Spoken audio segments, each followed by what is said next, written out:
जी अस्सलाम वालेकुम। मैं उम्मीद करता हूँ आप सब लोग खैरियत से होंगे। अभी जो है इस टाइम हमारे पास मौजूद है BLDC सबमर्सिबल। बेसिकली BLDC का मतलब ये है कि ये ब्रशलेस मोटर जो है ये होती है और इसकी जो एफिशिएंसी है वो AC मोटर से 50% कम होती है। ये आपको वापडा के ऊपर जो है आपकी 30-35% सेविंग कर सकती है और उसके अलावा जो है सोलर की कम प्लेटों के साथ ये चल सकती है।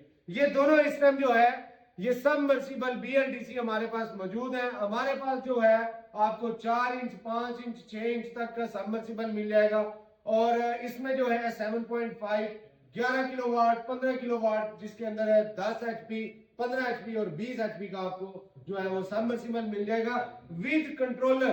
बेसिकली BLDC मोटर कोई भी है वो क्या नाम है VFD पे नहीं चलती। VFD पे उसकी वो एफिशिएंसी नहीं आती जो आप लोगों को चाहिए होती है। बेसिकली सबमर्सिबल का जो सोल्यूशन है वो बहुत सोल्यूशन ये है कि आप इसको AC/DC इन्वर्टर जो इसके साथ बेसिकली आता है, जो इसके साथ डिजाइन हुआ होता है, आप उसके ऊपर लगाएं। और किसी किस्म का भी कोई भी सबमर्सिबल आप ऑर्डर करना चाहते हैं हमारी टीम के साथ कांटेक्ट कीजिएगा। बहुत शुक्रिया, अपना ख्याल रखिएगा। अल्लाह हाफिज।